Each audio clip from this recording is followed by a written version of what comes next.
Peter, who has recently lost his wife, is alone at home. Suddenly a message comes through on his late wife's phone. When he listens to it, he hears a man's voice saying, "I miss you. I haven't heard your voice in so long." Shocked, Peter stops the message before it finishes. He puts the phone on the laptop and heads upstairs to sleep, but his mind won't let him rest. He gets up again and goes to the computer. He starts browsing through the photos. At first, everything looks like normal family pictures until he finds a folder named Love. But when he tries to open it, he sees it's password protected. He guesses a few possible passwords, but none of them work. He goes back to looking through the rest of the photos and eventually finds some of his wife with one of her co-workers. From how close they are in the pictures, a lot becomes clear. Suddenly, an email arrives from a man named Ralph. In the email, Ralph reminds her how much he loves her and begs her to drop everything and come to him so they can rekindle their old romance. The next morning, Peter goes to the man from the photos and directly asks him, "Were you having an affair with my wife?" The man replies, "No, but I wish I was, because you were never right for her. I don't even know why she married you, only that she had a lover." Peter, completely shaken, storms out and goes to see his daughter. He tells her everything, but she doesn't believe him and says, "I'm not going to let you talk about mom like that." She prepares a room for him to sleep in that night, but after she leaves, he quietly sneaks out of the house. When he gets back home, he sends a message to Ralph saying, "The woman you sent this email to has passed away, and that love is over." The next morning at work, he asks the company's cybersecurity expert to trace the location of that email. She asks, "You planning to go after him?" Peter bitterly replies, "I'm going to kill him." Thinking he's joking, she promises to get all the info for him. He stays late at the office. Another email from Ralph comes in saying their love will never end because they share too many memories together. Peter goes to the company's security director and says, "You used to be a cop, right? Tell me where I can get a gun." The man replies nervously, "No, I won't tell you. I'm afraid you'll do something to yourself." Peter goes back to the laptop again, and when he types in the word Lake Como, the locked folder finally opens. He's shocked to see pictures of his late wife with another man. The photos show them together in a hotel room. Everything is clear now. His wife had an affair with that man.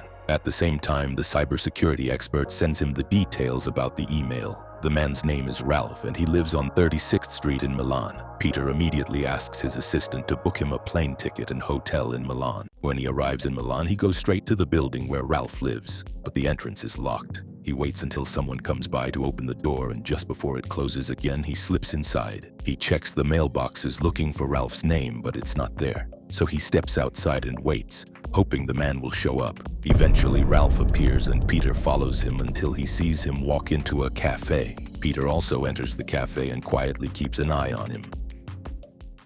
Moments later, back in his hotel room, he looks at the photos of his wife and Ralph. In those pictures, Lisa looks so happy and full of life. These images break his heart. He can't sleep that night, his mind racing with 1,000 thoughts. Early the next morning, he returns to that same cafe and sits at the exact table where Ralph always sits. When the man arrives, he says that's his usual table. Peter invites him to play a game of chess, and he agrees. During the game, they slowly get to know each other. Ralph says he doesn't stay in one place for too long and loves traveling to London and New York. Peter asks him which parts of England he's been to. The man says he's been to Cambridge many times and met a woman there, but they became closer later in Milan. He says the woman was a shoe designer, and the first time he saw her, she was wearing beautiful red shoes. He goes on to say that when he spoke to her for the first time, it felt like they'd known each other for years. There was this strange, instant connection between them. Peter asks him when this happened, and Ralph replies, "About 12 years ago." Peter is deeply shaken by this answer. This means his wife had been cheating on him for 12 years. Meanwhile, Peter's daughter visits his house to check in on him, but he's not there. She finds her mother's phone and listens to Ralph's voice message. That's when she realizes her father was telling the truth. Her mother had cheated. The next day, Peter and Ralph meet again at the cafe and play another round of chess.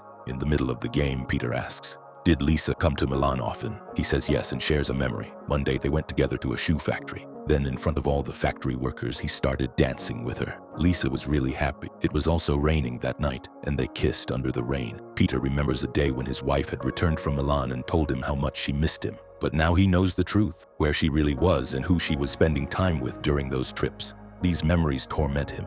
The following day, they meet again at the cafe and go for another round of chess. In the middle of the game, Ralph gets a call from Lisa's number and rushes out of the cafe in a panic. Peter, surprised, follows him. It's only now that we find out Abigail had made the call from her mother's phone. When she hears Ralph's voice, she hangs up without saying a word. The next day, Abigail goes to her father's office to find out where he is. Meanwhile, Ralph tells Peter that the call he got yesterday was from the same shoe designer. Then he starts talking about their romantic memories. and it makes Peter so angry that he loses control. But Ralph thinks Peter's just mad because he lost the chess match. At that moment, one of Ralph's creditors walks into the cafe. Ralph quickly runs out, then continues to follow him. Just then, his daughter shows up and stops him. Peter asks, "What are you doing here?" She replies, "I found out who Mom was involved with." Peter, with a bitter tone, says, "I see him every day and play chess with him."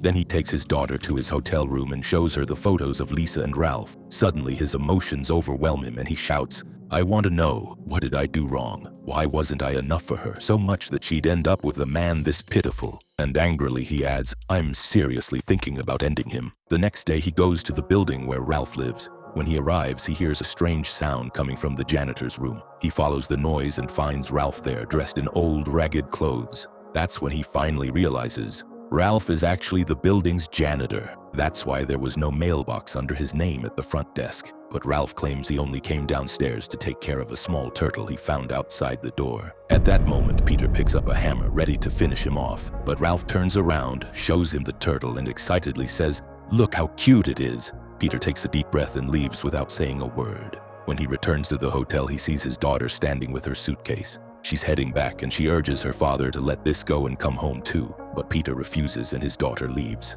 That night, he sends Ralph an email, but he pretends to be Lisa. In the email, it says she wants to meet him on Friday at the restaurant by the lake, the same place they always used to meet. When Ralph reads the message, he goes absolutely crazy with joy. He immediately calls Peter and invites him over for dinner the next night. Since he doesn't have anything of his own, he borrows the keys to a fancy apartment in the same building, knowing the owners are away. The next day, Peter shows up at the luxurious apartment, and Ralph excitedly tells him he has a date with Lisa on Friday. He asks Peter to lend him some money since he doesn't have a single cent. Peter gives him a large amount of cash. Ralph, full of hope and excitement, packs his bags and gets ready. On Friday, at the exact time, he leaves his hotel room and heads to the restaurant. But instead of Lisa, he's surprised to find Peter waiting for him. Peter quietly says, "I'm Lisa's husband, and Lisa passed away 9 months ago." Then the film flashes back to the past, to the moment Peter first learned his wife had cancer. The doctor told him Lisa had known about it for a year, but she never agreed to treatment because she didn't want to lose her hair. And now, it was too late. From that point on, Peter took care of her, and one day he gave her a piece of paper and asked her to write down the one place she wanted to visit before she died. The next day, Peter finds a note that says Lake Como, written by Lisa before her death. She had asked her daughter to give it to Peter after she passed away. We return to the present. Peter and Ralph are sitting at a restaurant by Lake Como. Ralph asks Peter how he found out about their secret relationship. Peter says he discovered a folder on the laptop called Love, filled with photos of the two of them. Then Ralph asks, "Did you read the emails too?" Peter replies, "All of them. I even responded to some myself." Ralph, now angry, says, "I admit it, I'm a failure of a man, but I'm good at one thing. Making a married woman, even if her husband's a successful guy like you, fall for me in a way she's never felt before." He continues, "I had the best moments of my life with your wife, and maybe she did too. She was truly happy with me in a way she never was with you." Peter doesn't say a word. He just turns and walks away. The next day, he returns to their old home. After some time, he calls his daughter and asks her to come to London because he wants to hold a memorial for Lisa. On the day of the memorial, everyone gathers, including Ralph, who's been invited. Lisa's friends are there too. When Peter's daughter arrives, she sees her father introducing Ralph, saying, "This is an old friend of my wife. They were close for many years." In the final scene, Peter and his daughter are waiting at a train station to go back home. There, Peter turns to his daughter and says, "Ralph was a bad person, and people like him doesn't deserve revenge." And that's where the film ends. What do you think? Was Peter right not to take revenge?